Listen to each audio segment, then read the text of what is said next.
Hello everyone. My name is Mojtaba from KU Leuven, Belgium. This presentation is not a technical one. It's actually an overview of the things that we've done over the past 4 years in KU Leuven in the field of computational biomedical engineering with FreeFEM.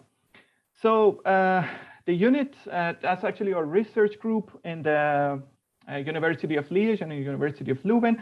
We are focused on mostly tissue engineering and biomechanics, and we have developed a wide range of different models for different processes in tissue engineering. And I want to focus on the ones that we use FreeFEM for. And FreeFEM was really beneficial for us for 3 reasons. The first one was a freedom that it gives us for controlling various finite element spaces. And the second one is actually open exchange formats and interoperability of FreeFEM, to couple it with other models, and also integration with other tools that are quite common in scientific computing, like with PET-C and mesh generation, things like MMG intention and this kind of stuff. So I have, I go through some of the projects, selected a couple of them that are more relevant. The first one is actually my PhD work. I presented it in the previous editions of FreeFEM Days. That is computational modeling of biodegradation process, of corrosion process of biomaterials. So that's actually the material are put inside a body and they dissolve as soon as they fulfill their role. So for example, for fixation application and stuff. But the problem is actually we need to tune the degradation parameters before using them. It can be done experiments or using simulation. So we have a set of reaction diffusion advection equations, as well as Navier-Stokes and stuff, to describe the chemistry that is happening during the corrosion. And it is also coupled with level set formalism for tracking the moving of the biodegradation front. So as I said, I don't want to go to the details of this model, but for this one, I have already presented it in FreeFEM Days. So these are a couple of, just for demonstration, the type of output that we have. So you can see that we have release of material on the left, a degradation happening, and on the right, that's the level set interface evolving over time for a simple orthopedic screw. And this is actually for a porous scaffold that is quite common in tissue engineering. On the left, you can see side corrosion products forming on a surface of this scaffold. And on the left, and on the right, we can see the degradation happening, the shrinkage, the movement of the surface, and also the release of material. So all these things are implemented purely in FreeFEM. This is, for a narrow cuboid degradation that we use mostly for validation purposes, and this is done, visualized using GPU in Purview. And the result of this model is encapsulated, is wrapped in a multifunctional parallel 3D simulation code. We call it Biodeg, that it features a cross-platform user interface, which includes pre-processing and post-processing tools as well. And this can be seen as a FreeFEM, a tool with FreeFEM PET-C backend and Qt C++ frontend. This is something that I presented in the last edition of FreeFEM Days, and this tool is available as an open source tool to download as an example of how you can put an interface on top of FreeFEM codes.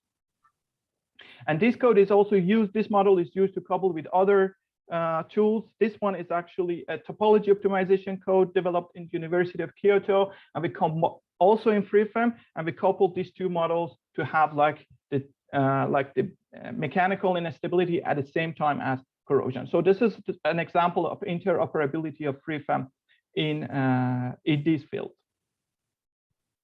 Another project is related to tissue regeneration and growth. So that's also a common type of studies in tissue engineering when you have like cell growth on porous scaffolds. And then, so you put cells, you seed cells, and then they start to grow and proliferate, let's say, that's the technical term. And then we want to see that the effect of geometrical characteristics of these scaffolds and how they affect the rate of tissue growth, like the curvature and the shape. And then the thing that we did was actually a computational model of tissue regeneration which was done using an implementation of some moving interface problems with some techniques like level set and phase field. So in this case, what you see here is actually the FreeFEM output.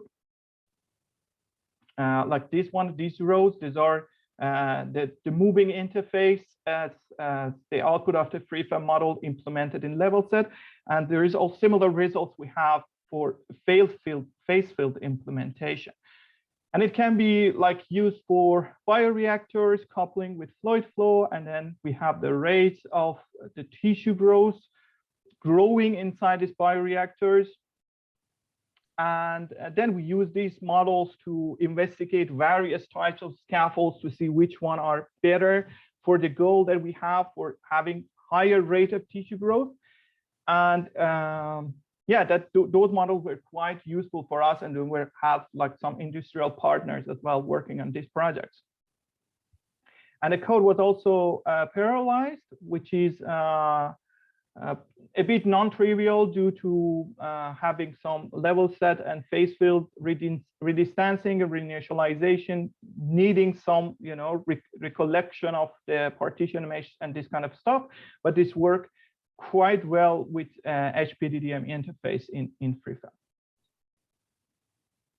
The next project is related to the modeling of bone fracture healing. So the fracture healing process of bones has different phases, as you can see in a figure: inflammation, repair, and remodeling. This work was focused on the repair phase. As you can see, there are various components here: chemical factors, cells, and tissues. And the interaction of these components can be described using a set of PDEs that are Taxis diffusion reaction PDEs, as well as, you know, coupling the whole model with the cellular automaton CA model, also implemented in FreeFEM. So this is a typical output of the model. This is still ongoing and under development, but you can see that it discretized, like discrete model cellular automata, moving cells, so growing cells in the vascular network, oxygen supply on the left, and on the right, we have the bone formation as a result of that. So as I said, this is described by more or less 10, 11 equations, as well as a discrete representation of a CA model, all implemented in FreeFEM, and which is also this coupled FE CA model is also parallelized, which was a bit challenging, especially for the CA model. But as you can see here, we have a partition mesh, but the discrete model works quite well. The vessels can grow, jump from one partition to other one. And the bone formation on the right is also the continuous model going on. The next project is related to the modeling of pancreatic islets cells viability, which is actually that the objective was treating type 1 diabetes. So we have the donors and we get the cells from them, and when we want to transplant it, and they need some preparation, they are vulnerable because they need some oxygen. And the way that people investigate it is through like some devices. They put the wells, the group of cells inside these devices. And then for the oxygen, you know, these devices provide oxygen to the cells. And that's something that people do in experiments. But we also wanted to investigate the cell viability in, you know, in a computational model implemented in FreeFEM. So that's actually a reaction diffusion model. You can see the results for single islets group of cells inside a micro device.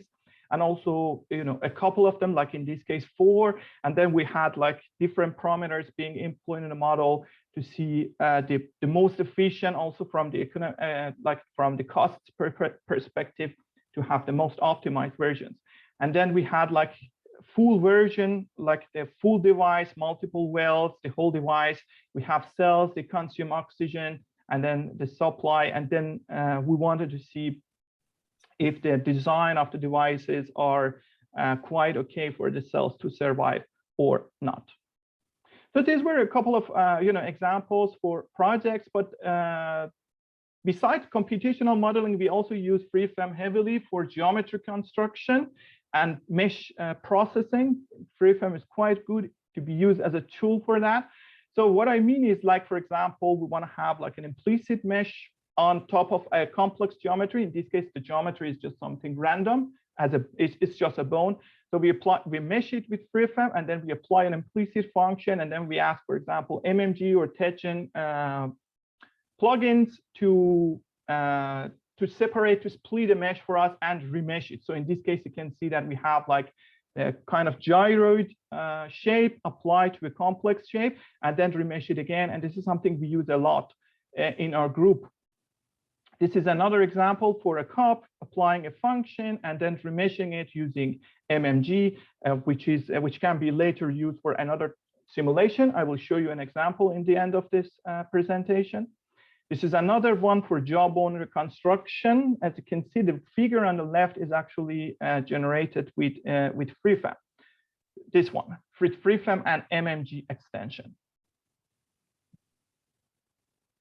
And also for, after doing this refinement and mesh generation, the things that we need a lot is embedding the mesh inside another one, which is mostly used for biodegradation simulation. And these are also used, we use FreeFEM internal mesh generator and also MMG extension to build these kind of mesh. And then in the next couple of slides, I want to show you an example, a case study of this, which is I presented as an HPC case study because we used a couple of thousand of CPU cores to simulate it and get a strong scaling result. But you can see that how we use FreeFEM in different steps of the modeling workflow. So in this case, we have a cup. I showed you before this.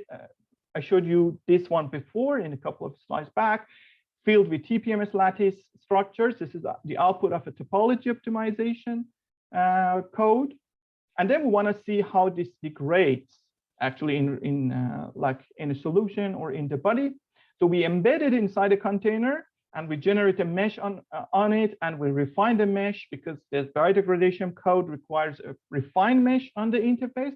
These are all done using the pipelines that I showed you.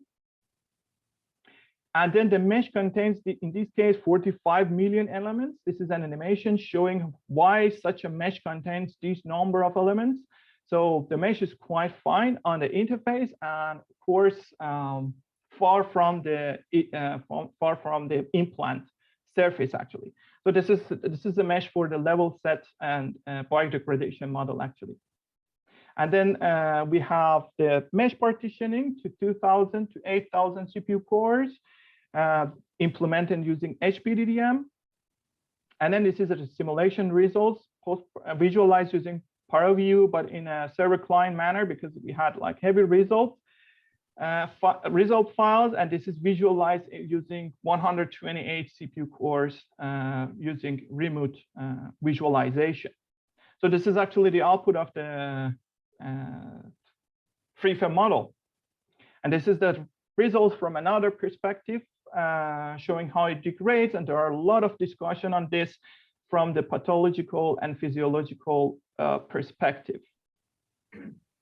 And then on top of this, we had some strong scaling results. This is actually an interesting thing to discuss later on with Pierre probably, because we had some problems with the strong scaling, with scaling the simulations, the models to more than 10,000 CPU cores, which was also a source of controversy that FreeFEM is not very ideal for larger scale simulations. And that's something that we can discuss later, but I was quite satisfied with the tools for parallel computing in FreeFEM. And I want to finalize the presentation with some outreach activities. This is something discussed before in previous FreeFEM days. So we have a project in which we share the experiences we have from this project, from these computational models on YouTube in a simplified language. And most of the time we use FreeFEM for that, and they are based on FreeFEM most of the times. And in this project, there is also one playlist we've recently started, which is actually introduction to FreeFEM in a very simplified language. And this is it's still incomplete, but I'm going to complete it with some parallel computing, HPDDM, and PETC stuff in a very near future. So yeah, thank you so much for your attention. I try to be 15 minutes. Yeah. So thank you very much. Just a first remark.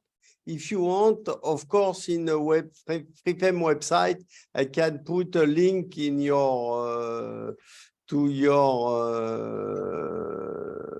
presentation and your information in the previous slide. Yeah, sure. Yeah, sure. Because it could be really interesting for the beginners. Yeah, sure, sure. And your talk are very, very, very impressive.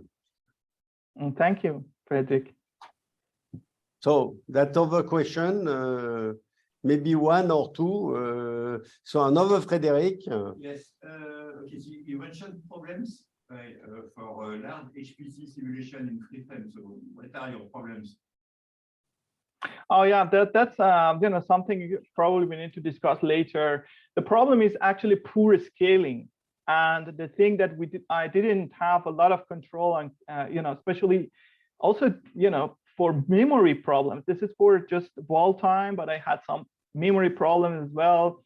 That although, you know, I saw that recently FreeFEM has HPDDM has added some features to load parallel mesh as well, but I had especially some problem for reinitialization. It needs a big memory to reinitialize the simulation, and there are not a lot of things that you can have like control on to tune the program and reduce the memory usage. But also in this case, you can see that we have like, just talking about these figures, you can see that we have more or less the same like scaling behavior, although we have three different models. The small one has 60 million elements, the other one has 30 million, and the big model, the blue one, has 46 million. But they are more or less the same trend, which is, you know, which shows that, yeah, from like HPC perspective, in like large number of cores,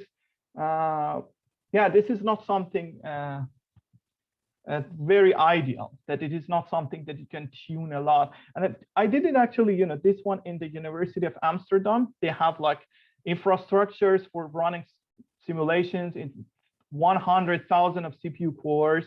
And then as a fan of FreeFEM, I had nothing to say there in the discussions that, yeah, they were saying that FreeFEM is not good for HPC. And I was saying that, no, it is good. But in the end, you know, the results that we got, I couldn't defend it. But I think with these results, yeah, I told you later on we can discuss it. And there are some improvements that we can have, like in the HPDDM interface and also domain decomposition, like macro, those kind of things that will give users more freedom to control details.